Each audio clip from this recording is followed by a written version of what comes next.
Ce samedi 14 mars s'est éteint le philosophe allemand Jürgen Habermas à l'âge de 96 ans. Celui qui s'est très tôt érigé contre une tradition de la pensée allemande nationaliste, alors dominée par la figure controversée d'Heidegger, s'est imposé comme un penseur incontournable de la modernité. Cette grande voix européenne n'a jamais reculé à s'engager par la plume, par sa pensée, dans le débat d'idées de ses contemporains pour devenir un véritable intellectuel, grand penseur de la démocratie qui a conceptualisé un patriotisme constitutionnel. On y reviendra. Habermas a incarné une vision résolument pro-européenne qui a irrigué le continent après la Seconde Guerre mondiale. Alors, que peuvent aujourd'hui nous apprendre les enseignements d'Habermas? Une invitée ce soir pour nous éclairer, pour retisser le fil de son œuvre, Estelle Ferrarez. Bonsoir. Bonsoir. Vous êtes professeur de philosophie morale et politique à l'université de Picardie Jules Verne. Merci d'être avec nous ce soir dans Question du soir.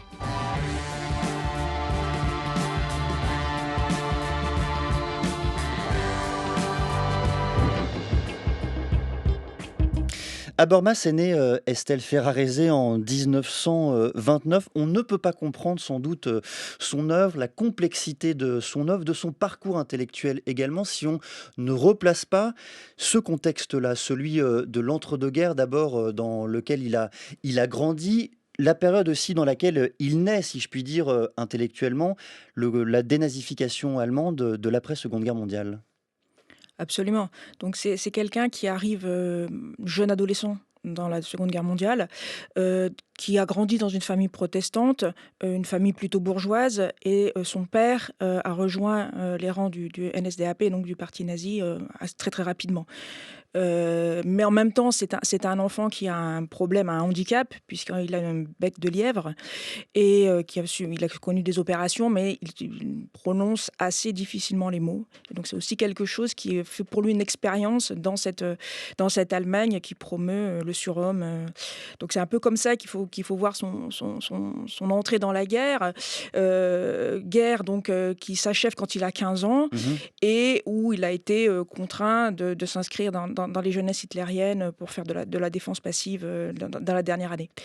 Donc ses études, il les commence véritablement en 49, donc significativement après, dans une université dans laquelle il y a encore beaucoup de mandarins qui ont soutenu activement ou passivement le nazisme. Donc voilà, et Il c'est le disait d'ailleurs, hein, on savait que nous étudions alors dans des universités où professaient encore des personnes qui avaient collaboré avec le nazisme. c'est ça.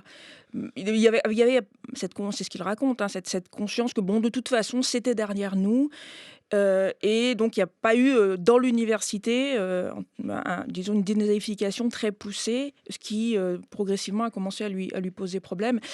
Et donc notamment, vous avez fait allusion à Heidegger tout à l'heure, il s'est rendu célèbre avant même d'être très avant dans les études, hein, à l'âge de 24 ans, en écrivant un article dans un journal, donc pas dans une revue universitaire, mais dans un journal, qui s'appelle, «Penser avec Heidegger contre Heidegger», dans lequel en fait ce jeune étudiant, énonce, son sentiment de scandale en découvrant, le fait que vienne d'être publié, ou d'être republié, donc un ouvrage de Heidegger dans lequel il parle de la grandeur, de l'œuvre nazie. Donc sans correction, sans note, sans appareil critique. Et c'est quelque chose qui va, notamment attirer l'attention de Théodore Adorno, donc qui à cette époque-là est rentré, en Allemagne et donc a une position très influente, à Francfort, à l'université de Francfort, et donc va l'appeler pour devenir à long Pour terme devenir devenir son son assistant. assistant. Ouais. On va revenir sur Adorno, bien sûr, sur l'école de Francfort, évidemment. Un mot tout de même encore sur ce contexte. Voilà ce que disait Habermas sur ce contexte de post-guerre et de dénazification de l'Allemagne. Nous vivions certes avec cette évidence d'être dans une université où d'anciens nazis donnaient des cours. C'était ainsi, on ne pouvait rien faire contre. On peut nous le reprocher, mais il faut se replacer dans la mentalité de l'époque, celle des années 50, 60, d'une population majoritairement acquise à l'idée que tout ça, c'est derrière nous. Fin de citation. C'est cela l'idée au fond qui prévalait. Le nazisme dans les années 50, 60 en Allemagne, on n'en parle plus parce que c'était derrière les Allemands de l'époque. C'est ça, c'est-à-dire que l'idée c'était de passer à quelque chose de nouveau. d'oublier aussi ce qui avait été fait, et c'est ce contre quoi Habermas va s'ériger à ce moment-là et d'une certaine manière tout au long de sa vie. C'est-à-dire, il ne faut pas oublier, et il passera une grande partie de son temps d'intellectuel à, en quelque sorte, mettre l'Allemagne constamment le nez dans ce qu'elle avait fait. Alors il devient Habermas en 1956 l'assistant d'Adorno. Il intègre l'école de Francfort. Rappelez-nous peut-être pour commencer ce qu'est l'école de Francfort, ce qu'elle représente par ailleurs à cette époque-là dans la philosophie allemande, dans les sciences sociales allemandes d'ailleurs en général. Alors, bon, l'école de Francfort, bon, c'est peut-être une exagération. Il n'y a pas une école au sens de quelque chose qui aurait donné un coup de tampon. Maintenant, il y avait quelque chose qui avait été créé dans les années 30, donc effectivement à Francfort. Donc c'est l'Institut de recherche sociale, dans lequel on convergeait, bon, certainement des philosophes, et dont les plus connus sont Horkheimer, Adorno. Marc Oderheimer et Théodore Adorno. Oui, c'est ça, et Herbert Marcuse, ça c'est pour les Mhm. philosophes, mais il y a eu aussi, comme vous le disiez, d'autres disciplines, hein. C'est la raison pour laquelle ça s'appelle un institut de recherche sociale, des philosophes, des psychanalystes. Donc c'était un lieu euh, de, de recherche très tourné vers le marxisme, également fort intéressé par le freudisme, au point qu'on a parlé d'un freudo-marxisme. C'est aussi un centre, un institut dont une grande partie des membres étaient juifs, et donc ont dû fuir pendant la guerre, enfin à partir des années 30. Et donc le contexte dans lequel Habermas s'inscrit, c'est un contexte dans lequel la plupart d'entre eux, mais pas tous, et notamment pas Herbert Marcuse, sont rentrés. Donc fin des années 40, début des années 50, pour retrouver leur place et reconstituer une sorte de noyau intellectuel à l'endroit où ils étaient auparavant. Si je renoue avec notre précédent sujet, Estelle Ferrarez, le rapport au nazisme, à cette Seconde Guerre mondiale, à l'Allemagne en général, comment est-ce que l'école de Francfort se situe notamment par rapport au nazisme? Que pense Adorno du nazisme? Ah, c'est une vaste question. Euh, Je la précise alors évidemment dans le rapport peut-être qu'Adorno entretient entre le nazisme et la raison, la façon dont il articule ces deux notions. alors, ainsi qu'il l'a développé avec Horkheimer dans un ouvrage qui s'appelle La dialectique de la raison, donc il est écrit tout à la fin de la guerre, en 1944. C'est un ouvrage extrêmement pessimiste. Euh, le nazisme est en quelque sorte une sorte d'aboutissement presque logique d'un certain développement de la raison tout au long de l'histoire de l'Occident, pour le dire comme ça. En fait, ils vont faire repartir tout ça des Grecs, donc c'est vraiment une histoire longue. Et ils vont tenter de montrer qu'il y a, c'est pour ça que ça s'appelle une dialectique, en fait, deux tendances contradictoires dans la raison. D'un côté, une tendance émancipatoire, Mhm. donc l'être humain qui s'arrache à l'état de tutelle, et d'un autre côté, un versant instrumental et réificateur qui va enfermer l'être humain dans des forces qui le dépassent, et dans une forme d'objectivation, etc. Et notamment, une des réalisations de ce versant-là, ça va être le capitalisme. Mais le capitalisme, c'est, donc d'où toute la critique marxiste qu'ils ont développée autour de ça. Mais le capitalisme, j'allais dire, cette époque bourgeoise, c'est encore simplement un stade qui allait être dépassé pour ce qui allait être la barbarie ultime, qui est donc le nazisme. Donc c'est cette lecture vraiment du nazisme qui n'arrive pas par hasard, qui n'est pas simplement un phénomène politique, mais qui s'ancre dans des structures profondes de l'Occident, une certaine rationalité. En miroir, si j'en reviens donc à Habermas, est-ce qu'il pouvait être d'accord avec cette dialectique, avec cette idée selon laquelle le nazisme était l'un des aboutissements évidents de la raison? Est-ce qu'il pouvait même être d'accord avec ce pessimisme profond? Je crois que c'est vraiment avec le pessimisme qu'il va rompre. C'est-à-dire que son inscription dans un certain héritage de l'école de Francfort passe justement par le fait de repartir de là pour dépasser Hmm. ce diagnostic qui avait été fait en 1944. C'est-à-dire, euh, qu'est-ce qu'il était encore possible de sauver de la raison? Comment le faire?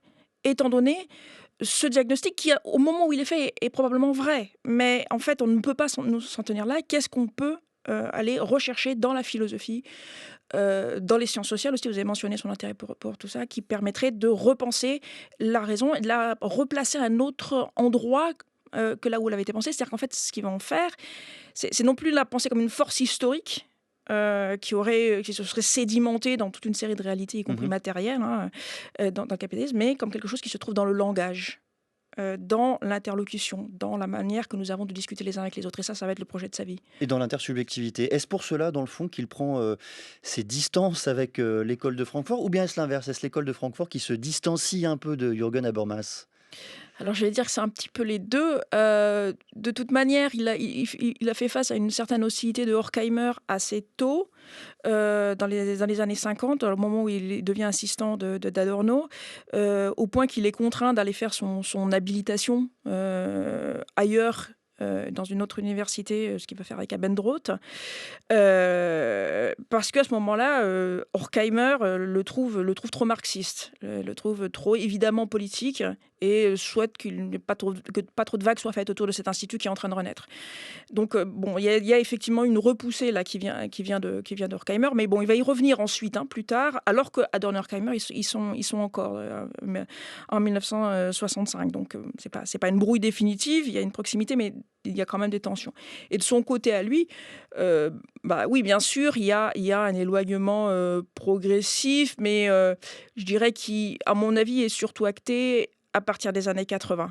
Une distanciation ferme, un univers théorique surtout qui change. Parce que lorsqu'il fait des allusions à ses anciens maîtres, on ne peut pas dire qu'il se soit jamais lancé dans des critiques radicales. C'est plutôt qu'en fait, il va commencer à discuter avec des gens qui sont tellement loin de cet univers-là, des gens comme John Rawls, par exemple, les pragmatistes américains, que en fait, clairement, il a changé. Il a changé d'univers. Je voudrais vous faire entendre, la voix justement de Jürgen, Habermas dans une archive, de 1967.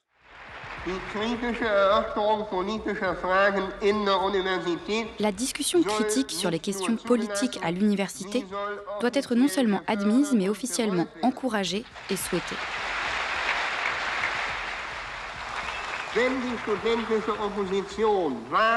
Si la contestation étudiante possède un avantage réel, alors cela ne peut être que celui-ci. Sa sensibilité à l'oppression, au non-respect et à la vulnérabilité des personnes, je veux dire des individus, mais aussi des classes sociales, une sensibilité qu'elle élève au rang de catégorie politique.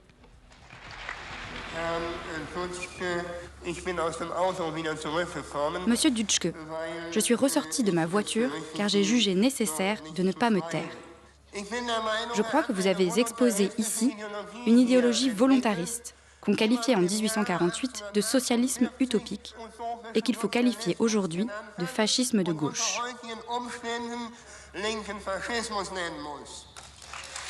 Une adresse, donc une altercation en 1967 de Jürgen Habermas avec, ce leader du mouvement de révolte étudiant, Rudi, Dutschke, qui nous indique peut-être quel était le rapport d'Habermas à la violence politique, Estelle Ferrarez. Oui, alors le contexte là, c'est vraiment un contexte assez compliqué à Francfort de manière générale. Bon, la contestation étudiante est virulente depuis quelques mois et en fait, elle se tourne y compris contre un certain nombre d'auteurs que les étudiants ont lus et qui sont aussi Adorno et Horkheimer. Mmh. En particulier, ils ont redécouvert un certain nombre de textes qui avaient été écrits dans les années 30, à un moment donné où, de fait, Adorno et Horkheimer sont plutôt dans une forme, comme je le disais tout à l'heure, de pessimisme, une sorte de...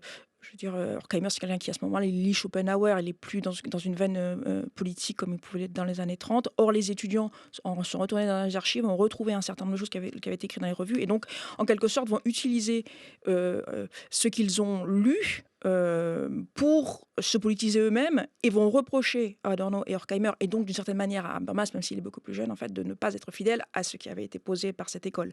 Donc c'est un moment assez compliqué où ils sont obligés, enfin ils ne sont pas obligés, mais il se trouve qu'ils vont décider d'appeler la police à un moment donné, au moment de l'occupation, ou un moment où Adorno se retrouve face à ce qui s'appelle...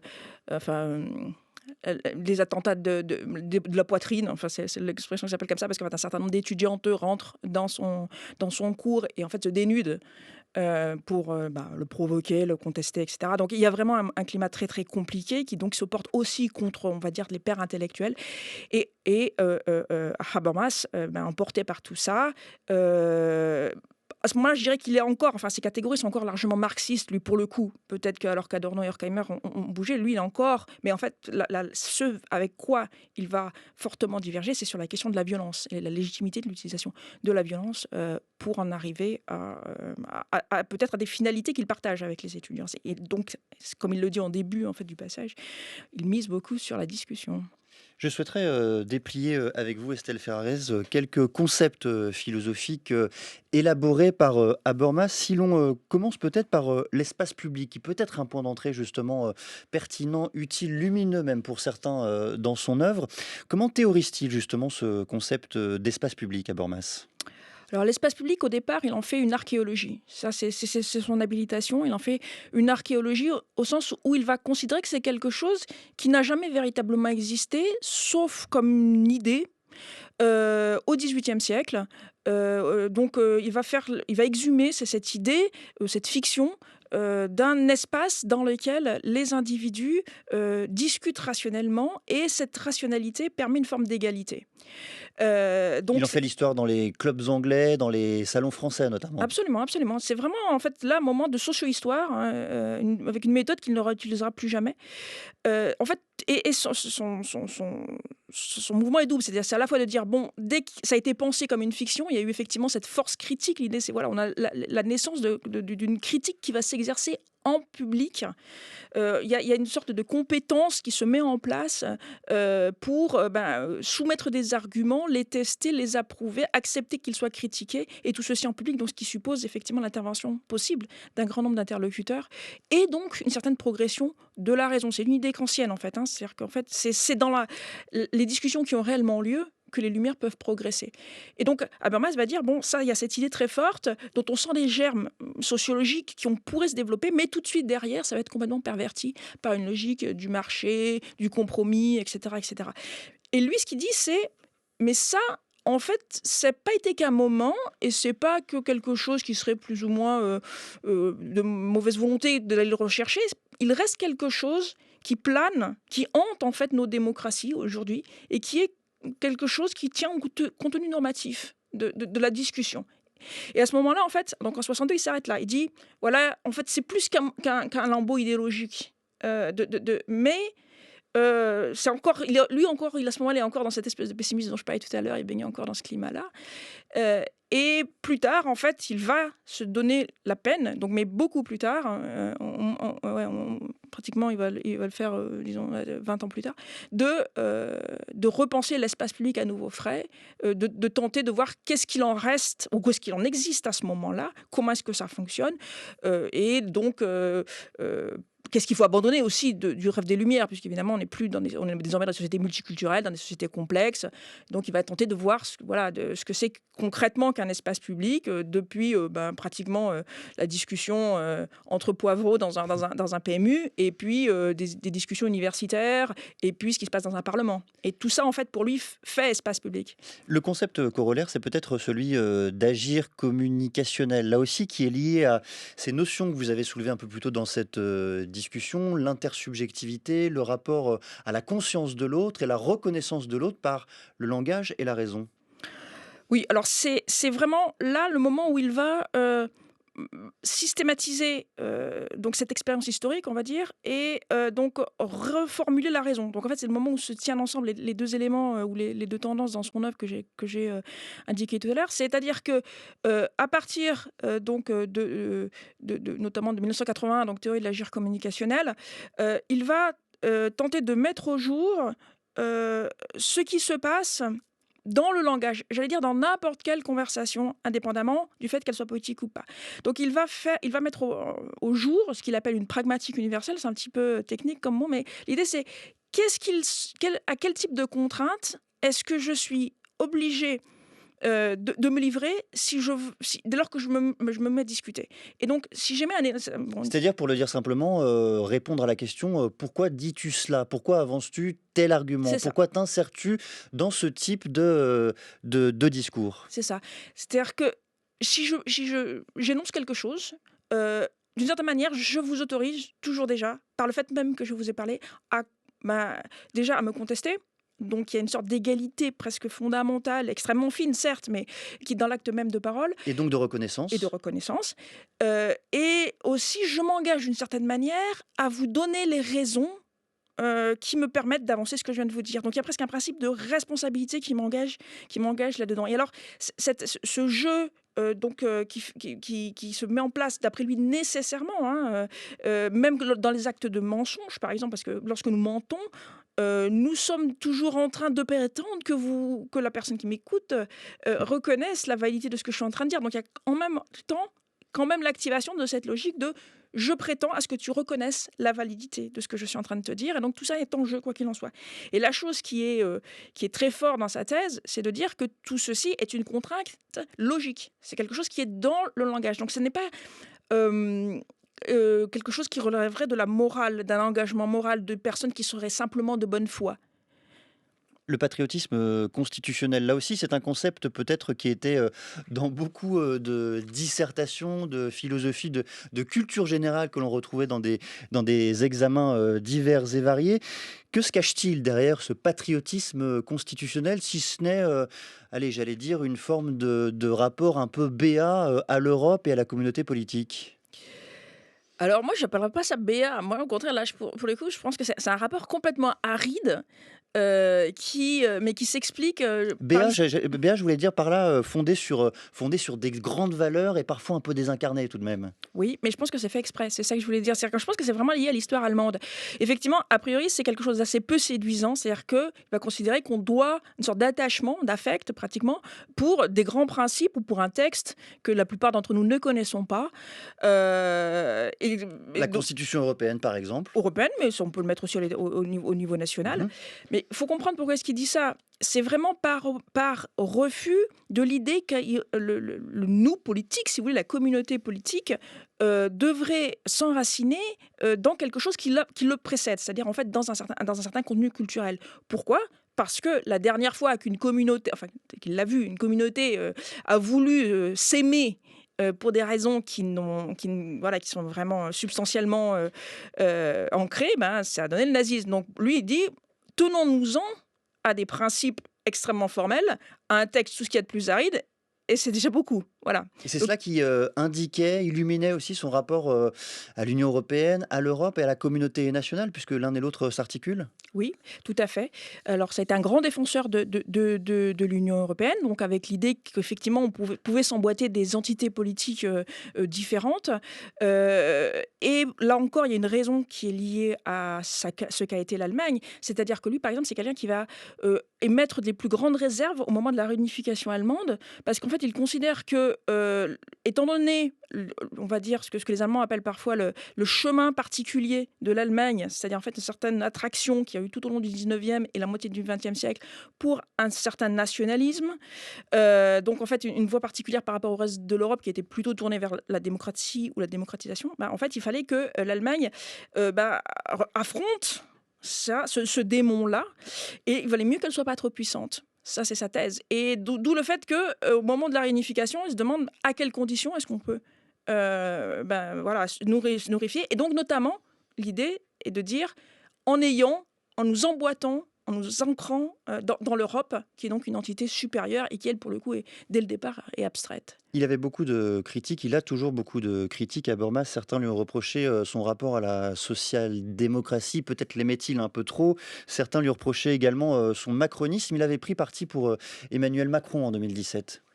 Tout à fait. Alors, bon, ça c'est des reproches qui viennent plus tard. Effectivement, à partir de la fin des années 80, le début des années 90, il va se rapprocher de la social-démocratie et fréquemment défendre des positions sur beaucoup de thèmes, dont l'Europe, à nouveau, qui se rapprochent de ce parti-là. Et effectivement, il a eu un certain enthousiasme pour Emmanuel Macron, pour l'homme politique, mais aussi, et ça c'est fréquent en Allemagne, pour le fait que Emmanuel Macron se présente et est fréquemment présenté en Allemagne comme quelqu'un qui a une formation en philosophie. Ce qui impressionne les Allemands qui ont moins l'habitude peut-être que nous du rôle de, enfin, du rôle de l'intellectuel, du lien entre la politique et et l'université. Donc il y avait vraiment cette idée, mais vous allez avoir un philosophe président. D'un mot, Estelle Ferrares, comment entrer dans l'œuvre de Habermas? Par quel texte, par quel livre aussi peut-on goûter, effleurer sa pensée? Alors, l'espace public, pour moi, c'est une belle entrée parce que c'est assez clair. Et ça, c'est peut-être le premier texte que je dirais. Sinon, aussi, quelque chose qui se lit de manière découpée, c'est le discours philosophique de la modernité.